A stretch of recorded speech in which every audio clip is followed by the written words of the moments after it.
Welcome back to Gooseberry Homestead. We are going to learn to crochet here on my little farmhouse table in my little dinky kitchen.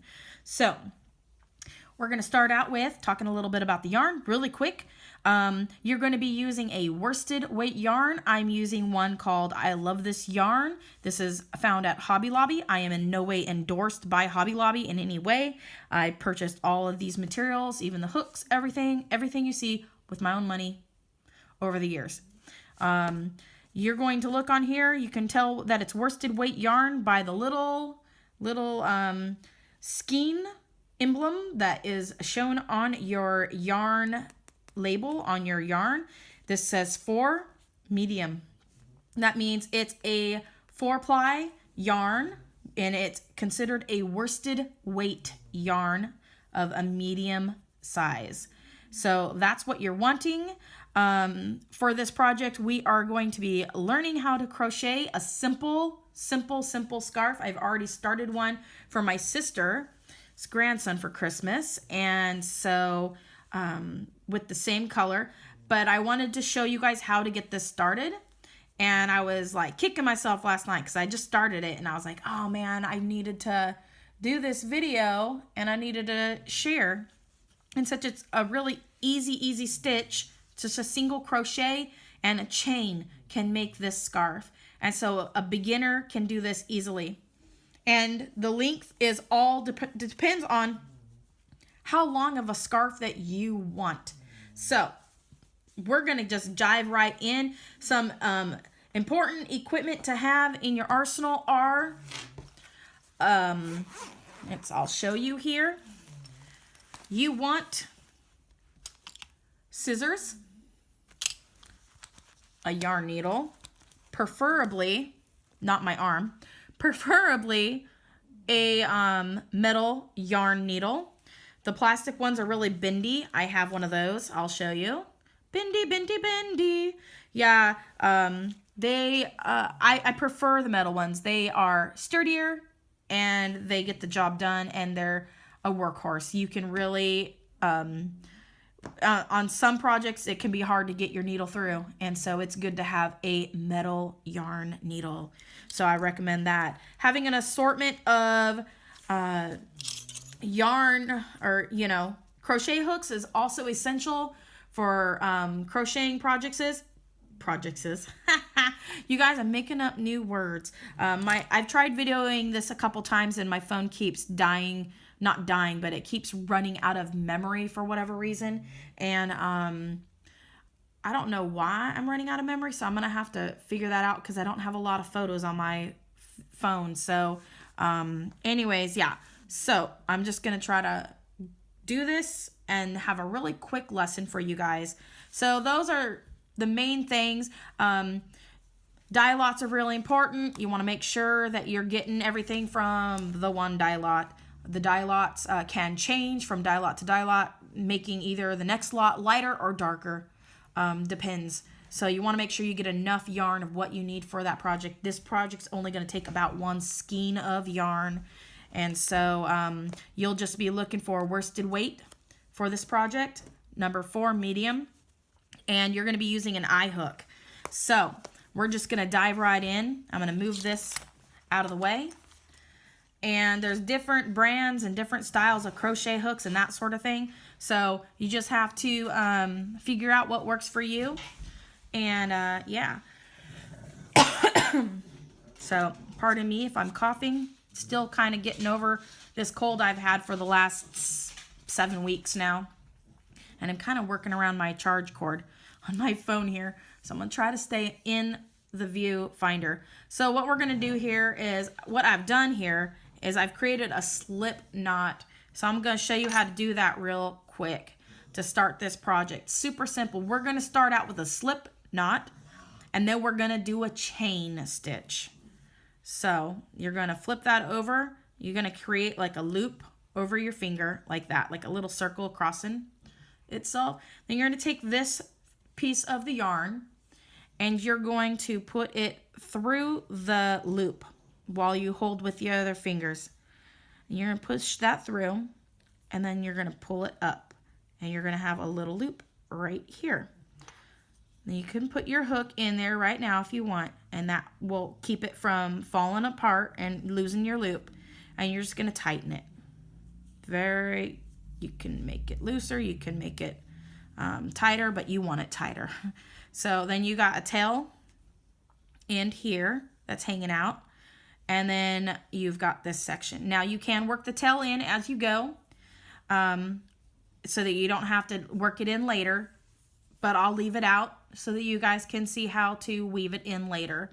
So now what we're going to do is we're going to chain.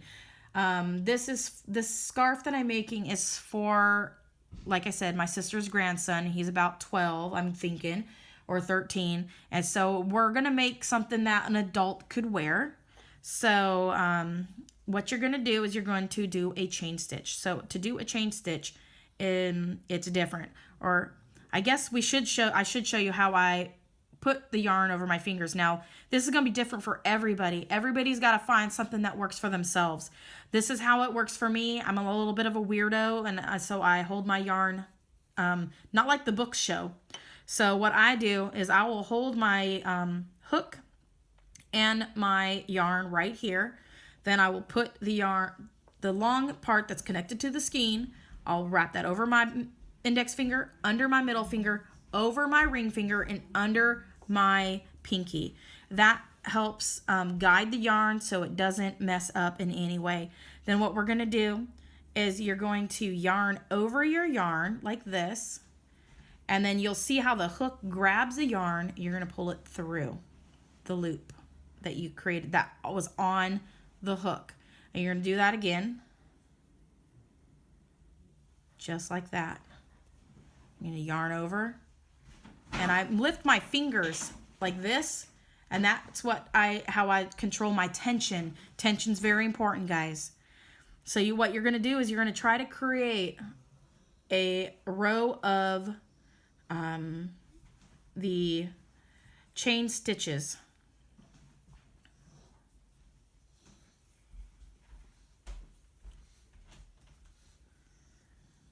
And you're just going to do that. And so you're going to make about, I'm wanting to say 21 of these. And you want to practice this stitch, you guys.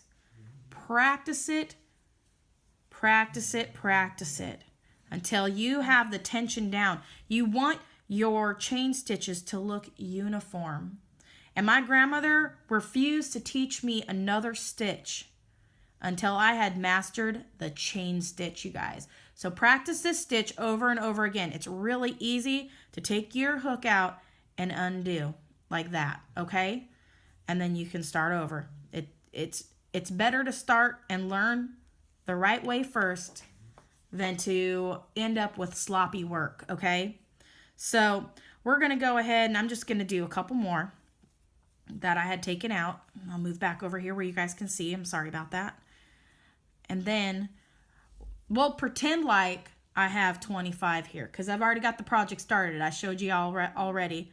So we're going to pretend like I've got 25 slip stitches, or not slip stitches, chain stitches on here.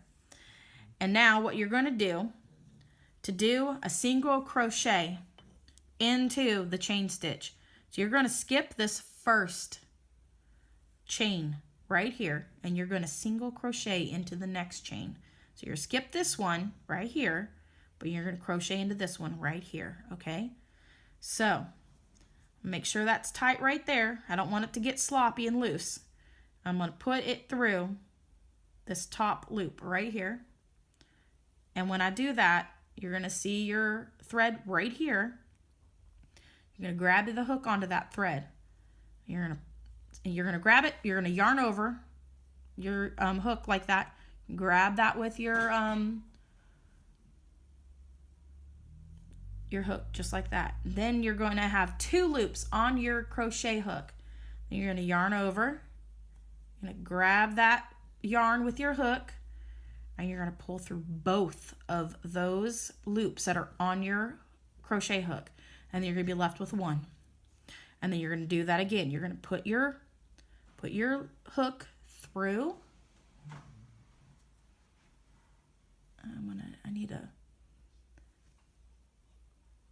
sharpen there we go. My hand was a little bit blurry. I'm sorry about that, guys. So then you're going to yarn over. You're going to put it through the loop. Your yarn over, pull through. You have 2 loops.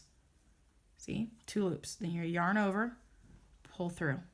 That is your single crochet. Okay? You're going to do that all the way to the end.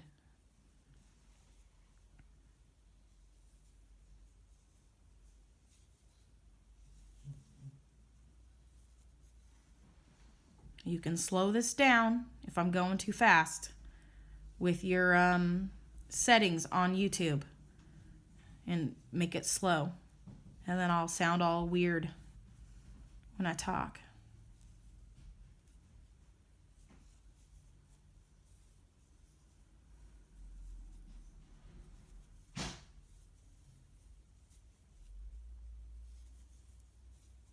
I'm really impressed. My son with Asperger's just came in and he was messing with the dog for a few minutes and he was really quiet, you guys.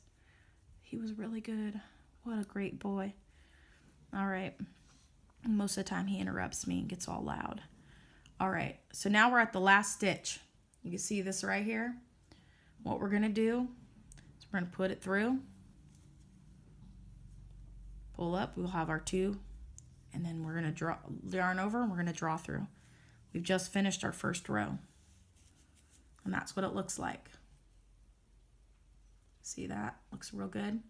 Now what you're going to do is you're going to chain 1.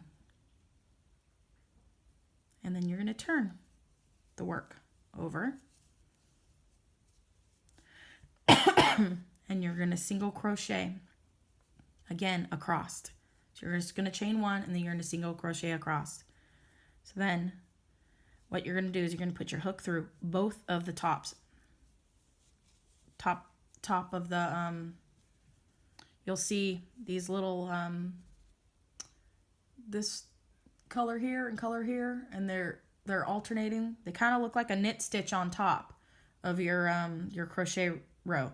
You're going to put your hook right through right there, and you're going to see that both of those threads, oops, sorry, I moved out of the camera. You see both of those threads are on the hook like that, just like that. And then you're going to yarn over, you pull through, you're going to have your 2 loops on your hook. You're going to yarn over again, and then you're going to pull through with 1 loop left. You're going to do that again. Put it through 2 of those loops. Make sure you can see that. And then yarn over again, pull through both of them. Hopefully I'm doing this so you all can see real good.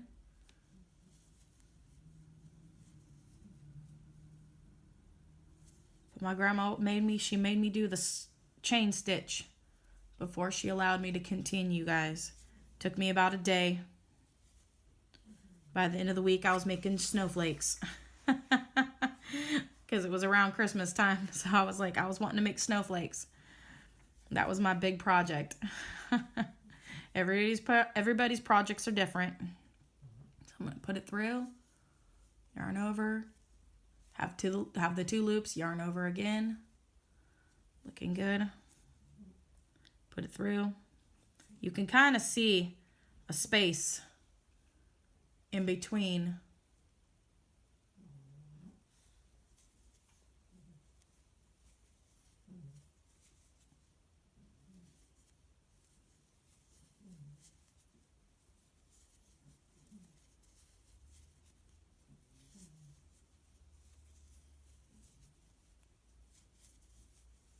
You're going to crochet in that last one right there at the end.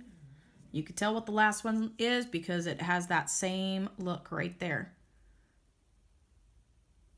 You don't want to crochet down here, okay? You want to make sure that it has that solid look to it right here. Okay, and you're going to chain 1. And then you're going to flip it over. And then you're going to do it again. You're going to chain all the way across, guys.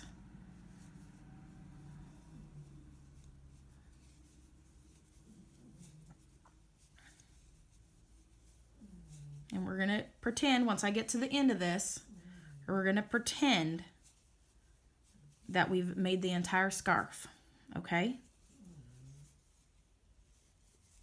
And sometimes I get going fast and I'll miss my yarn.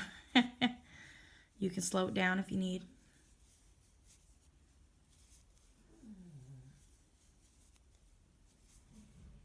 We're at the end now. Yarn over, pull through both. Now, we're going to pretend this is the end of the scarf. It's only like 3/4 of an inch long. You're going to pull the yarn like this. And then you're going to use a pair of scissors and you're going to cut that off. I did about 21 stitches on this other scarf. But you can make it thicker if you want. Depends on how wide you want your scarf. You just make it a little bit wider with your chains, okay? With your chain stitch. So then we've got our yarn ends, our yarn tails. And what you're going to do is to weave in the ends is you're just going to yarn, put this on your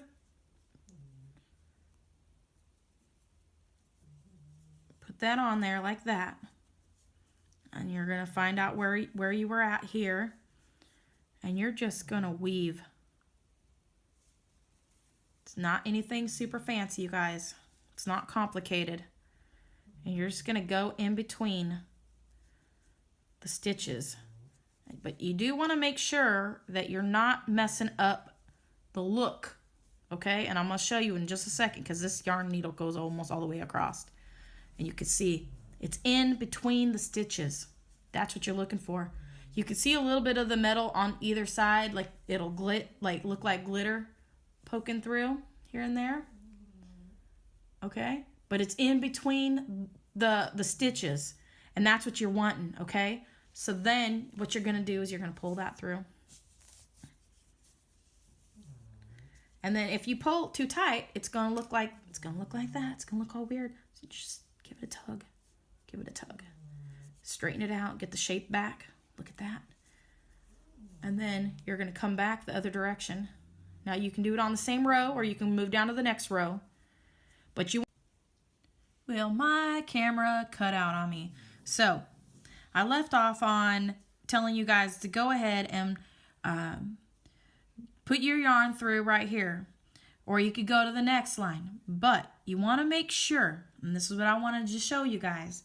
So you want to make sure that you skip this first little bit on this stitch right here.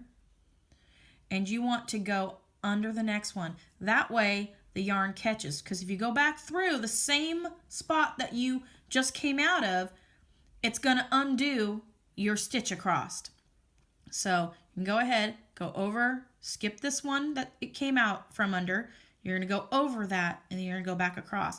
Do the same thing all the way across, just making sure that you're running the hook, or not the hook, but the needle in between the stitches, because you don't want it to look like this, okay? For example, you don't want it to look like that, okay, where you've got a big long piece poking out right here, because then you'll see a long strand right there. So you don't want that.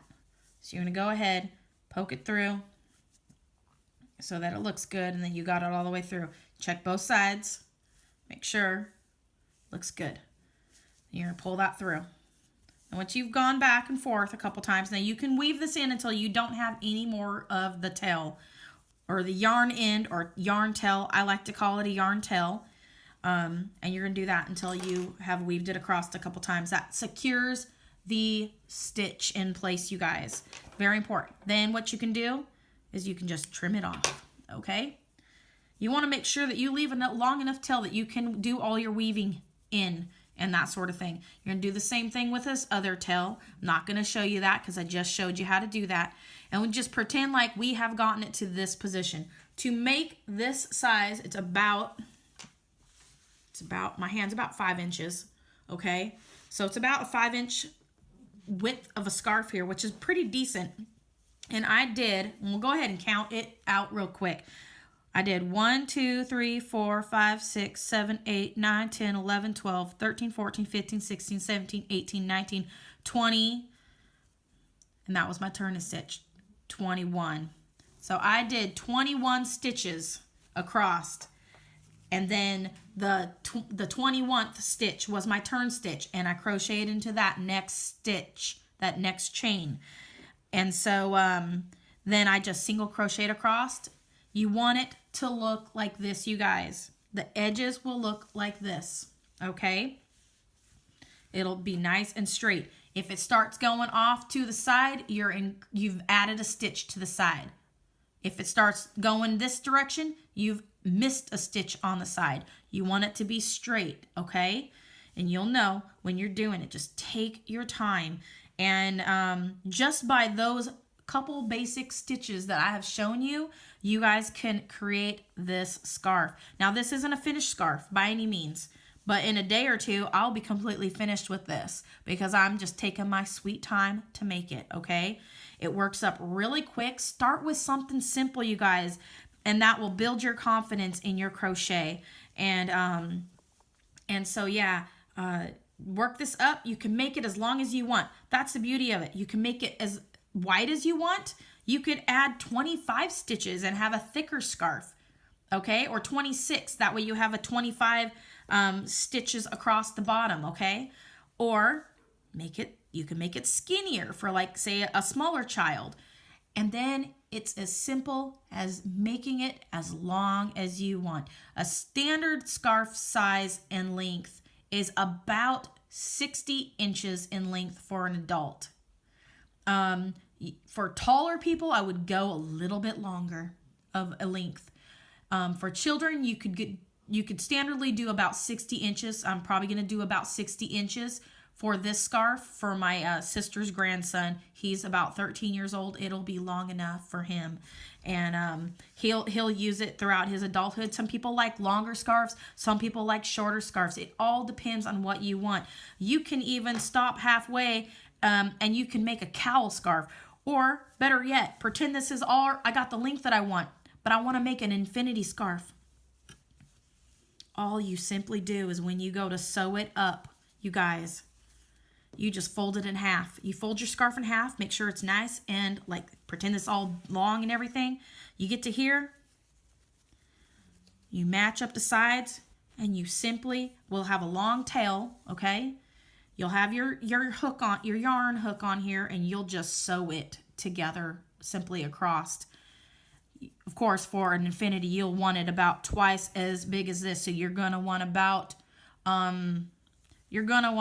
40 to 45 inches or stitches, chain stitches across if you're gonna do an infinity. So just, you know, you could even do about 35 stitches across, but that would make it about here, okay? So you just want to, you can do anything, you guys. That's so super simple. There's so many great patterns out there. I make my own patterns. I sell them on my Etsy shop. I really would like to start offering a few more free items here on my YouTube channel and then direct you guys over to my Etsy channel. I have a lot of food themed scarves and that sort of thing. Just real fun novelty type things. And I do have some crochet ponchos. Well, thank you guys so much for watching my videos. Comment, like, and subscribe. Click that bell button. And as always, have a wonderful day and God bless. Bye.